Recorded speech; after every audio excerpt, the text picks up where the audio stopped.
What's good, my friends? We are back here on Between the Posts yet again. We've got the legendary trio are back in the building. We've got man like Duke Sky and we've got man like Pabs in the building for this. It's our we're not really doing it bi-weekly at the minute. We normally do it live on Trickstar Radio on a Friday. Yeah. But yeah, we're doing it a little bit different at the moment, sort of keeping it quite sporadic when things happen. Obviously, we're recording this on the Saturday, and I think we're going to put it out on Sunday morning. So from what we've seen so far, we've seen the first few games return. We've seen the Premier League back in action. How are we feeling about things, gentlemen? I'm all right, mate. Leicester just hit the bar. Oh, have they? Yeah. So yeah, we should say we're recording this in the middle of a double header. Is it today, or is there 3 games on today? I only care about one of them. So 4 games today.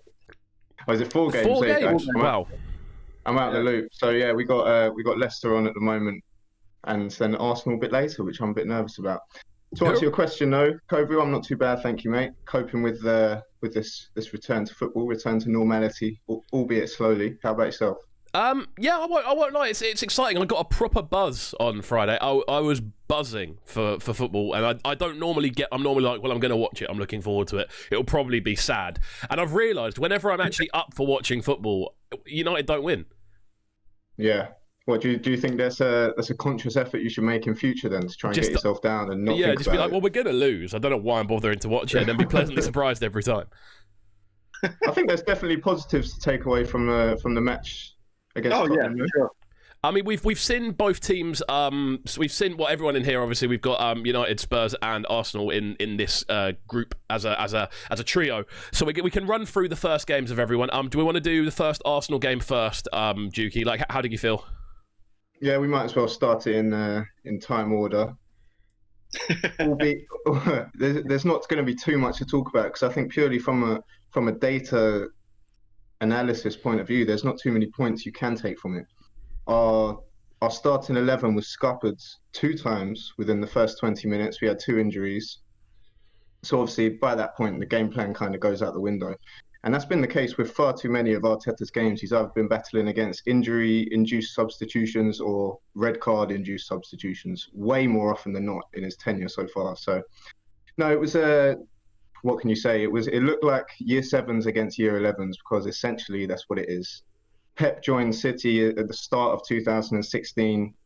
Arteta joined at the start of 2020. So he's 4 years ahead in the development. And the Premier League's like that. It's in an unforgiving place where it doesn't take into account your caliber, how far you've had along in your process. It's like, no, you will face the greatest manager of our generation with probably the most expensive squad assembly in our generation. So yeah, we were never going to fare too well. I was going to say, like, how did you feel about Luiz?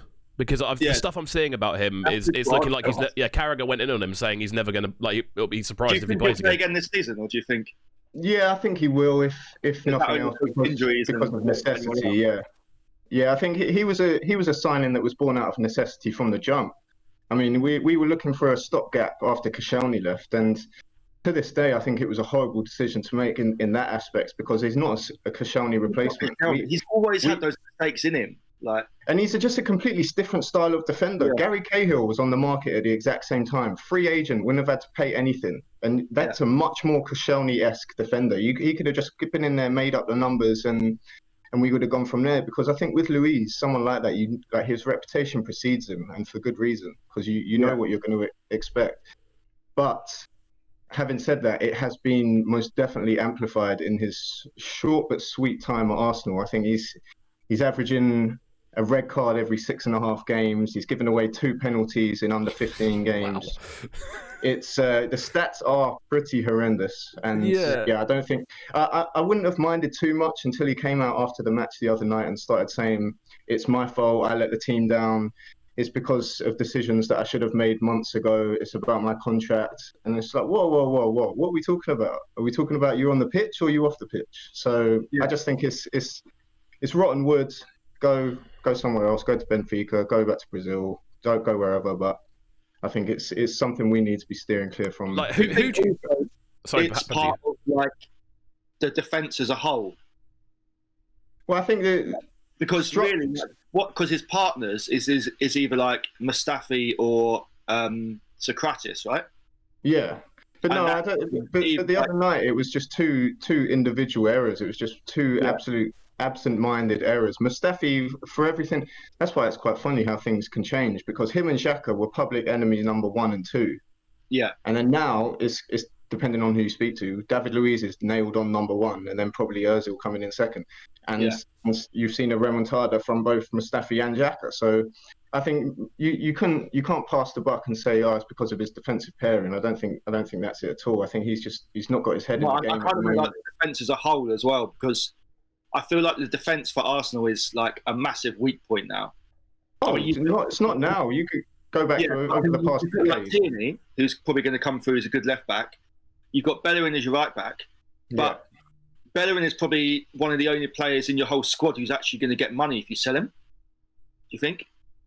No, I think there's others we could get money. We could get money for, or whatever, for Lacazette or something like that. But because of his age and stuff like that, I think Bellerin is probably the big money player, right? Would you say Bellerin's the most valuable player in the Arsenal squad? Yeah, that's what I'm trying to say. No, I'd say the most valuable player, if you're talking straight like fiscal value, then it would be Aubameyang, and then probably, and then you'd have maybe. How much do you think you get for Aubameyang? I'd say 60. I'd say still 60. I reckon. And you're not getting more than 60 for Bellerin. No way. No, but I mean, I would say 30 for Aubameyang, because he's how old is he now? 31. Just turned 31. Yeah. Well, I mean, that was around the amount. I mean, when Van Persie came to United from Arsenal, I think it was around. It was between 25 and 30 million. I think it was. It was around that sort of mark, and that was 7 years ago. So you've got to take into account, and that's a very similar situation. Yeah, but like these days, like especially like last season, we saw that if you're above like 27, 28, your fee goes down drastically. But it's strikers though, Pabs. They're always going to be going for a premium, especially someone who's got golden boot or contender year in, year out. Yeah. So I think with Bellerin's injury record as well, I'm not sure.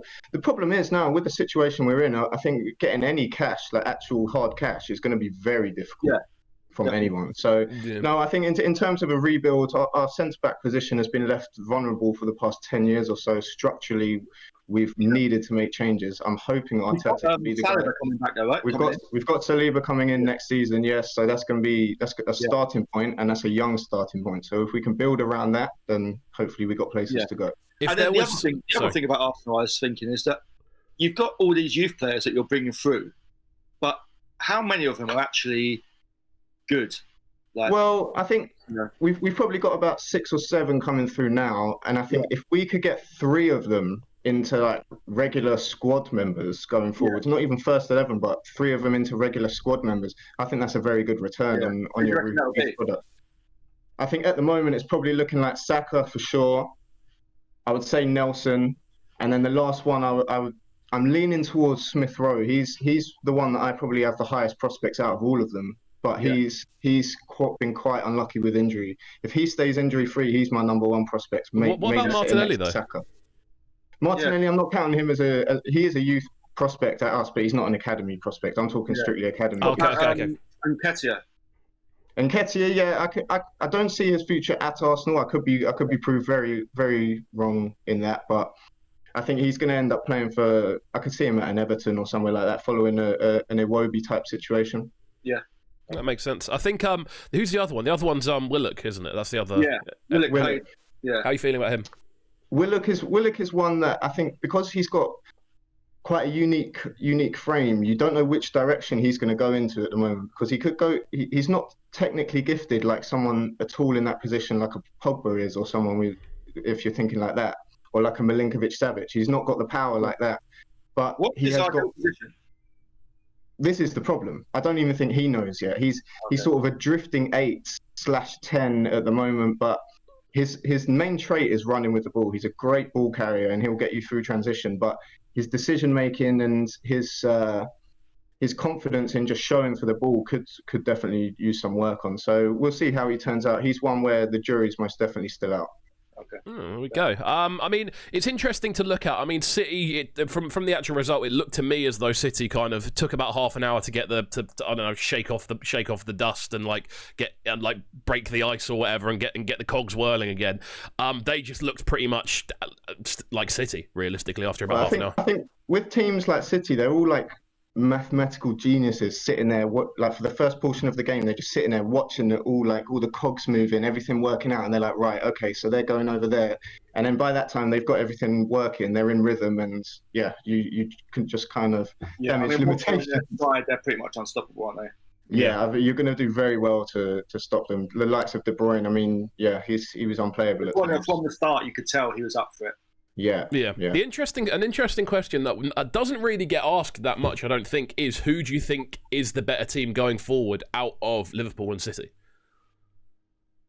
Better team, probably Liverpool. Better squad, probably City. So I think it's gonna. Depends which way you look at it. I mean, more specifically, literally just going forward. I mean, we know Liverpool are the more defensively sound team. That's obvious. I think it'd be quite interesting to kind of look at in regards to sort of goals scored, in regards to on the counter, probably Liverpool, but straight attack, I think City. I think City are one of the best teams in the world at breaking teams down as well. That's what it is. City just have a vast array of players that can all do more or less the same jobs. Liverpool are going to be in a whole world of trouble when that African Cup of Nations comes around next year, and they get both Salah and Mane robbed from their front three. Yeah, that's true. Definitely. So I think you have to look at the City depth and well.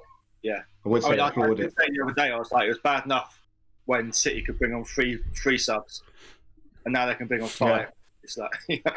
It is quite a mad thing. Yeah. I mean, if you had that from the start of the season, do you reckon it would have been a different story? That idea of having to bring in on like 5 subs. I mean, it plays into City's favour. Let's be real. Yeah, possibly. I think it could. You see a lot more scrappier games. I think it lends itself to the teams like Burnley, where you could almost sacrifice a couple of players. You'd be like, right, go on and just hack them. Just don't let them move at all. I want you on him. Let him know you're there every second, and then get 3-4 cards. Doesn't really matter, does it? I heard a funny thing actually this morning that apparently Mourinho doesn't like the 5 sub rule because he thinks it was pushed in by the bigger clubs to kind of like City and to make these subs. And it makes sense. Apparently before when it came through, people said he doesn't like it, and they were like, he's not going to use 5 subs just to prove a point. And then yesterday he made 2 subs. Yeah, I thought that. He only made 2, didn't he? Yeah. I mean, it's a bit of a double sort of edged sword, I think, with that sort of 5 sub rule, because obviously you want people with energy. You want to make sure you've got like a lot of legs essentially for this period, because fitness is going to be the issue for the first few games at least. But when you look at it, if you've got a setup that works, if you've got like a formation that you're sticking to, if you've got a plan, if you're constantly chopping and changing players, it's going to be difficult to carry on with that plan, I find. Yeah, sure. But, you can do a swift, formation change, and you can bring on like a whole half a new team, so you can switch it like completely now. Yeah, it's quite mad. I didn't know that you could only have 3 sub points. Yeah. You can't do you've only got different times. You can only do 3 slots. 1 or 2 and 1. Yeah. So do you think we're going to see a lot of half-time subs? That's what I was going to ask, because I don't think does that kind of come into the equation? That doesn't count, no. So that would be the 4th one, as it were.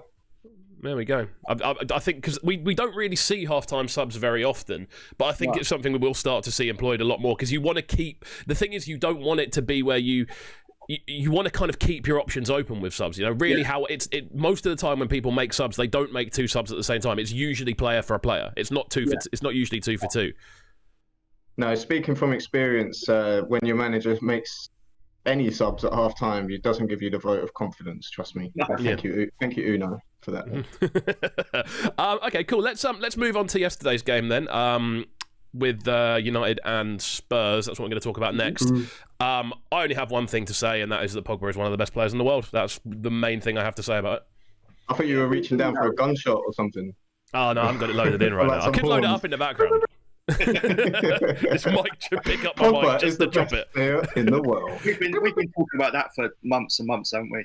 Yeah, I don't think it's anything new. I just think it's kind of hit home how stupid this idea was of him having to earn his place back in the squad. I think that's one of the dumbest things. I mean, there's a lot of things I could go into about this game, about how poorly I think Ollie set up for it.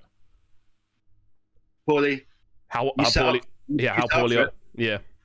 Go on then, elaborate. I think wholeheartedly starting Dan James in that type of game is one of the dumbest decisions I've ever seen. He's done it in all your big games, though. But this is Mourinho. This is Jose, who's had 3 months to work out a way of blocking the team out completely. Why would you start Dan James, who is literally his only talent, not talent, but his like attribute, his thing, his like Hadouken is that he's blisteringly quick. What point is there in that? He hasn't got particularly good footwork. His delivery isn't great. He doesn't really offer much as a winger apart from the fact that he's quick and good on a counter-attack. There was no way Spurs were going to sit up, go on the offensive in that game. There was no way they were going to be defensive. Before the Spurs goal, I was like, we have not kept the ball once for the whole half. We've not kept it. I said, what is going on? And then, oh my God, Leicester just scored a Chilwell just scored a blinder. Before 1-0? like 1-0, yeah. 1-0. Left-footed pinger that was. What was I saying? Before the goal, I was like, we've not kept the ball once. What is going on? And then afterwards, Jose was like, I just let them have the ball because we know that they're good at counter-attacking, but they're not good if you give them the ball. So we literally just gave you the ball, and I was like, well, cool. And then in that situation, James is just not effective, is he? Yeah, it was a bizarre one. Like I understood the reasons for not starting Pogba. I understood fitness. There's a lot of things behind it. I definitely think it should have been made at half time because it was a clear issue that there was not enough creativity from United in the middle. There wasn't that sort of extra bit of quality that was needed. I think that should have been made at half time. I think it would have changed it. I think the way the game kind of went, I think if he'd have come on at half time, I think United would have probably gone on to win it. But I think when you look at it, I just think the idea of starting, this has been the long-term issue at United. We had it with defence for a while, and that was an issue which is in the process of being sorted out as we kind of look at things. And we can talk about the fact that it was one of the worst defensive errors of the season from United for the goal.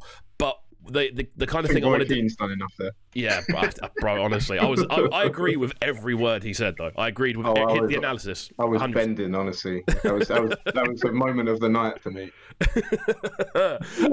But yeah, the long-term issue at United has been for the last 7 years, I'd say, the right wing. We haven't had, since Valencia started to transition into a right back, we have not had an actual right winger in the team. Dan James is naturally he's naturally left-sided, and he's been kind of forced out onto the right.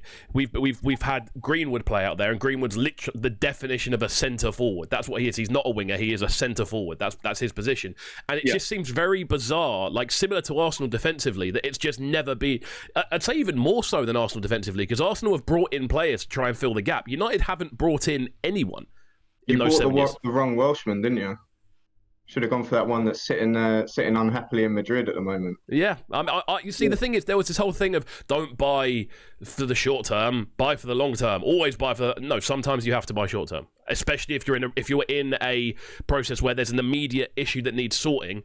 The same way they went and extended Ighalo's contract. I don't understand why at the start of the season it was not being flagged that this right wing position was a major error. Because what happens is, even with Pogba on the pitch, when you have Fernandes prefers the left, Rashford prefers the left, Martial naturally drifts to the left, Pogba naturally drifts to the left. The only right-sided player we've got in the front half of our team is Fred, and he'll sit in the right-hand side of the pitch most of the time. But the majority of our players all favour the left-hand side. So when you nullify that left-hand side, and you've got no one coming in from the right behind when they're whipping the crosses in, it means we're completely nullified going forward. And that's been an issue for us all season. They either go literally straight through the middle, and bear in mind that I think, I don't know the actual stat on it, but so many of of Ollie's like important goals this season have either come from set pieces or penalties. So when the actual attacking movement of United still isn't that great, even with Pogba on the pitch, you still have to have that other side he can go to. Pogba likes playing sweeping balls across the pitch. When he's playing them to Dan James every time, or a Greenwood out on the wing, like what do you kind of expect to happen? I find it really, really bizarre that it's just not. It's rarely even talked about. You never really see. I mean, Sancho's the obvious one. But again, to be honest, I don't even know. But that's what the point of like a scouting team is. Like Dan James is a left winger who's being forced to play on the right purely because Rashford is no one's getting into that team ahead of Rashford at the moment. Yeah, Ferran Torres is a good winger. Oh, we lost you there, but we're back. We're all good. But yeah, I mean, if you were looking around like right wingers in world football, I mean, it's an interesting one because there aren't that many right wingers like top quality right wingers in world football right now. I think you've broken up again. Are you still there? I'm here. You're still here, yeah? Oh, yeah, cool. There aren't that many top quality right wingers in world football, but even someone like a Candreva or something like that, just a right winger who knows that, a Quadrado, a right winger who knows their trade and knows how to actually operate and perform as a right-sided player, rather than a left player that gets put out there, or a striker that gets put out there, or a youth prospect that isn't good enough to do it. Because that's essentially what Dan James is at the moment. I just find it very, very bizarre that it's never even discussed. To be honest with you, that's my rant over on the setup. Yeah, I was saying Ferran Torres. He's overplaying at Villarreal. I think he's very good right winger. He'd be another option for you. Definitely. I mean, again, I understand it's a difficult one to look at because, as I said, there aren't that many like trailblazing right wingers. Most of them already play in the majority of the like best right wingers in the world. I'd say probably play in the Premiership already. When you look at The Sterling best one does, Pepe. But even in that sort of degree, like you've got Pepe in the Premier League, you've got Sterling in the Premier League, you've got Salah in the Premier League. They are probably 3 of the top 10, being realistic. So I think it's an essential thing to have both wings, and I find it very bizarre that with United, it's almost as if they just kind of forget. For years, when Valencia was like when Valencia was our right back, he was the right winger as well. He did both positions, and I remember it like very clearly. We just kind of had no one else out there, and he did the whole wing himself, and that was an issue because it means it's never going to work if you have one person doing 2 players' jobs. But yeah, do you think it was a fair result in the end? Yeah, I think it was a fair result. I saw a lot of people predicting 1-1. Just to quickly. Craig Dawson just scored a bicycle kick. What? For Watford. Craig Dawson. So it's 1-0. It finished 1-0. He just scored a bicycle kick for Watford.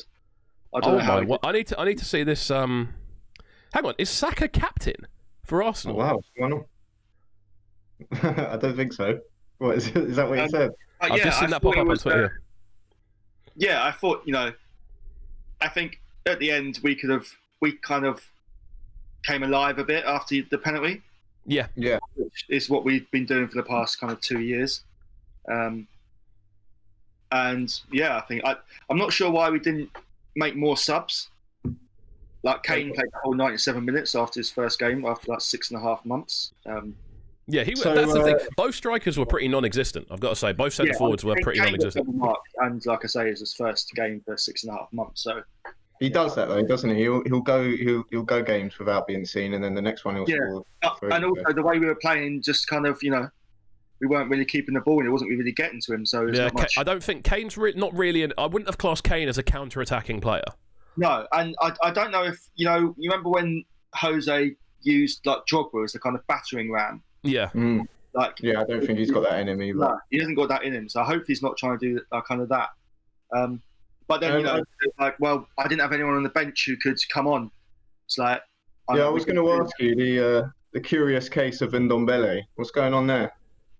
It's weird, isn't it? He's been picking him up, like breaking lockdown to go and train with him, and especially the past couple of weeks, he's been bigging him up, saying he's ready, he's committed, he's going to be great, and then doesn't even play him. It's like I don't know. He's one of those where you see his name on the opposition team sheet, and you if you're familiar with what he can do, then that does put a bit of worry in you. Also, I felt we were quite we played well and we were quite effective when we were trying to just go through the middle.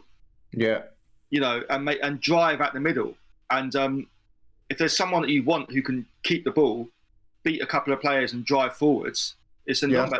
Sissoko tried to do it a few times, and he can to an extent, but nowhere near to the level. Sissoko had a really good game, but he was kind of sitting back. And I think he could have left Sissoko and Winks on, maybe put Dembele a bit further forward to kind of to use that. But I don't know. He didn't want to. Side note, I've just seen Chilwell's goal. It is a bit of a screamer, I've got to say. Like the ping on it. Proper ping. And I've just seen Craig Dawson's as well. That's a madness. A draw is a good result for all 3 of us, to be fair. Yeah. Oh my word! Wow, that's ridiculous. That the fact that's been scored, I think, kind of shows where teams are at. He's completely unmarked after the ball's bounced twice in from a corner. Madness. Craig Dawson isn't the ex-Spurs one, is he? That was Michael Dawson. That's right? Michael Dawson. Yeah. Craig Dawson's the ex-West Brom one. Oh, yes, that's right. There we go. So I think, 1-0, fair result. Pogba changed the game when he came on. Definitely. I think, we can say it till the cows come home. I think from now on it has to be. I mean, United's midfield three now is a bit of a conundrum, but I'd go Matic, Pogba, Fernandes as a middle three. Yeah. That's what I'd go. Purely because I think Matic is a better defensive midfielder than Fred, even though Fred is a better ball winner than Matic. I think Matic can control the game better and oversee what's going on a bit more than Fred can. Fred's a bit more of a risk taker, I feel, than Matic. Matic will keep it. When you've got two risk-taking players in Pogba and Fernandes in front of you, I think you need someone who's going to kind of go, calm down behind you. And I don't think Fred's that player. I think Matic is that player. The Carrick role. Definitely. Yeah. Exactly. Oh, there we go then. We could talk about the era as well. Is De Gea the player he was? No, I think that's pretty obvious at this point. It's quite bizarre how early he's declining, though, I'd say. How rapidly?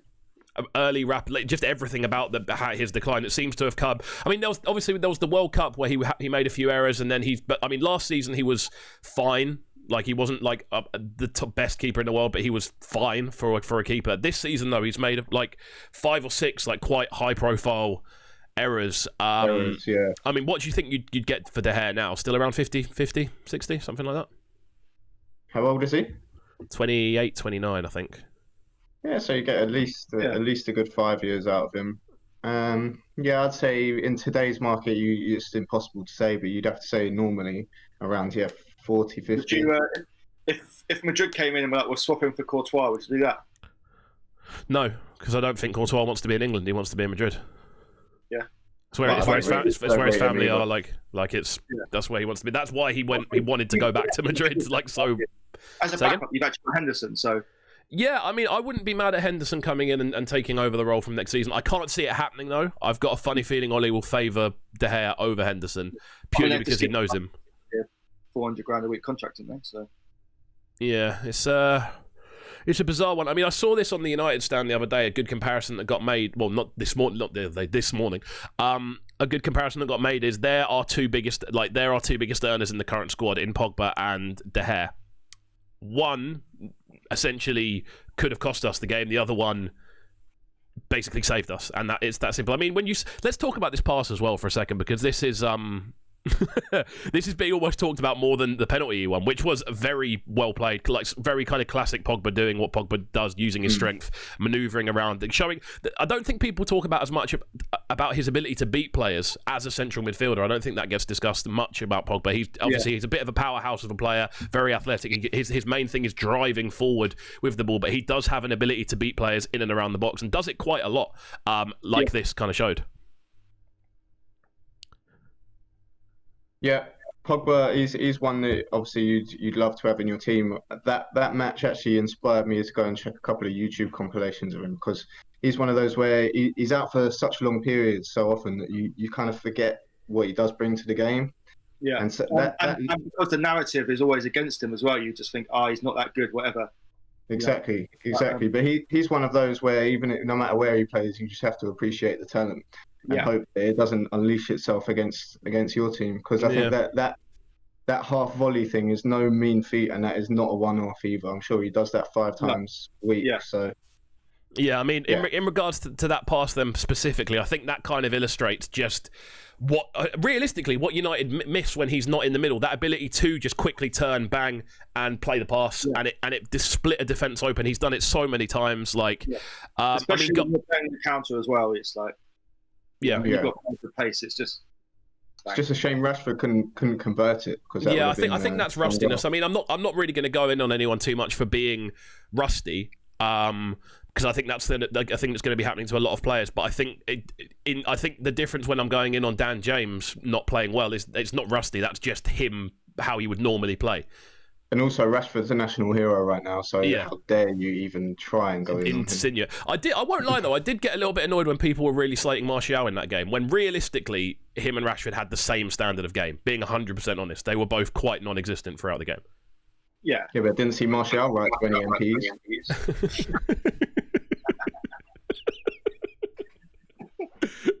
There you go. Settle that. Fair play, touche. That's all I can say to that. That's my get out of that one. But yeah, I mean, sorry, Pabs, go on. I was just going to move on to the games today. Or are we still sticking on? I think we've discussed everything really. I mean, Maguire shouldn't have got. What about the Sheffield United Villa? Oh yeah, we haven't talked about that. VAR. It's our favourite topic on this show. The first mistake, is it not? The first high-profile error from the goal decision system or VAR? Yeah. The Hawkeye goal line check has never ever failed, is it? No. Yeah, goal line technology I've never had an issue with. Had an issue with it. No. It seems like a weird thing to go wrong. I think the explanation was that it was a unique situation whereby the goalkeeper was blocking one camera from where he was standing, and the post was just, I guess, in line with the other camera, so it just didn't register it. What, the post moved? Well, no, I have no idea what they meant, but that was, I just think it was a unique situation where someone forgot to turn it on. I think that's what it is. I think a button wasn't checked, or it had been. It didn't do anything. It didn't even come up afterwards and show. They normally do the graphic, don't they? Where it would go like tennis. Yeah. And the fact they didn't have that kind of says to me, someone's gone to press start on the program and it's gone, update needed, and they've thought it's running, but it's not actually loaded up properly yet.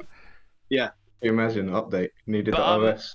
Obviously, I mean, we're all kind of in this discussion for the sort of, I mean, realistically, we're talking top four is like the race now. That's kind of the only thing that's really, we could talk about the bottom of the table as well, but realistically, it's looking like top four is going to be the big thing for the rest of the season. I mean, Sheffield not winning, it's good news for United. It's good news for Arsenal. There could be something like that, that point will relegate Brighton at the end of the season, or points list will miss out Sheffield United from Champions League or something, Yeah. And then what happens then? Basically, I mean, nothing happens. I mean, I mean, overall, it was a bizarre scenario. I mean, with in regards to the the way this is, I don't think we're going to see an error like this again, because I think the people who run the goal line tech are a bit more savvy with it than. I mean, it's an easier job. It's an easier job. Let's be real. I mean, once the tech's set up, there isn't really much for you to do. But I reckon they're going to be. If it was a technical error in regards to the thing not working properly, then I reckon that'll be patched up and ready very, very quickly. However, if it was a case of it not being turned on, at half time, his watch went off and said goal, wasn't it? Yeah. Yeah. There we go. Okay, so let's move the conversation forward then. Let's have a little. Let's have a little look at the Champions League in regards to what's happening with it. So it looks like there's going to be a bit of a mix-up in regards to the Europa League. Oh, the Europa League. So the Europa League. No, again, they're both going to be played in the final 8 format, like tournament format. Portugal, right? Yeah, so I think it's going to be in Lisbon and in cities across Germany is the exact one that they've been given so far. So I'm not sure which cities. It's going to be. I mean, I'm looking through the dates here for the Champions League. The schedule is the last 16 legs on the 7th and 8th, the quarterfinal on the 12th, 13th, 14th, and 15th. Semi-finals on the 18th and 19th, and then the final on the 23rd. That's literally like. So it's like a World Cup knockout, basically, or Euros. I'm quite excited for it. Yeah. I'm genuinely quite excited for it. When you've got the Europa League as well going off in that exact time frame as well. So with the final just 2 days before it on the 21st of August. So no, it's going to be jam-packed month. There's literally football. By the looks of it, there is football every single day that month. There is European football every single day. That's mad. That's going to be so fun to watch. Yeah. Yeah. We'll alleviate some of the disappointment for Euro 2020. Yeah, I think. Do you reckon that's kind of why they formatted it like it to an extent? They've kind of gone, we need let's make it into a tournament. It just makes sense, doesn't it? Yeah, I think. I mean, realistically, I do still fancy United to win the Europa. I won't lie. I think they're in with a good shout. Who else is even in there? Let's have a look. Shall we? In there? Let's have a little. I've forgotten. Inter, I want to say are. I think. Oh so yeah, that it was gearing up for a United Inter final. Yeah, that's it. Well, United With against Sanchez, United Young, B and team. Lukaku all playing. Yeah, exactly. That's the point. Did you see did you see all the stuff that's happening in Italy? Nice. As in all the cup finals and stuff. Have you had a chance to take in any of the Italian league? I briefly saw the other day. Yeah, Napoli won. Was it on penalties? Yeah. Yeah, because I saw Ronaldo had a bit of a shocker, but then everyone was blaming Sarri. But I don't know whether that's just the Ronaldo propaganda at work or. I mean, Sarri came out after the game saying, "I'm not mad. They're my boyhood team, so I'm not sad that we lost." What? Really? Yeah. That's not what you want to hear, is it? I'm sure that went down great in Turin. I'm a Napoli fan. Get some armed guards ASAP. I mean, yeah, by the looks of things, like football's pretty much back across Europe now. I think everything's kind of back into the swing of things. At this point, did you see Benzema's goal? Yeah, I did, yeah. Oh my, what? That's one of the techiest goals I've ever seen. No exaggerating. Say again? Did you hear the commentary? I've heard one bit of commentary. I don't remember it standing out. How come? Oh, I'll send it to you. There's a bit, and they're just like they're going mental. Yeah, I think I know the clip. I know the clip you mean when they Is it a foreign one? Because they got far better commentary abroad. No, it's American. I think it's American. Oh, okay. And it comes from the Casemiro challenge. Oh my God, the XG was 0.4 and he still got it in the goal. Yeah, it was a bit like that, but it was also like, what's he saying? I can't remember. I'll send it to you. It was something along the lines of generational. I remember it being like one of the best technical goals. I mean, it was top quality. Don't get me wrong. Zidane-esque. When you were describing it to me the other day, you did say it was reminiscent of that Zidane one in the final. I'd say that's probably better than the Zidane one, purely for the fact he takes the touch before and flicks it over, and then does it with on the spin, hits it into the top corner.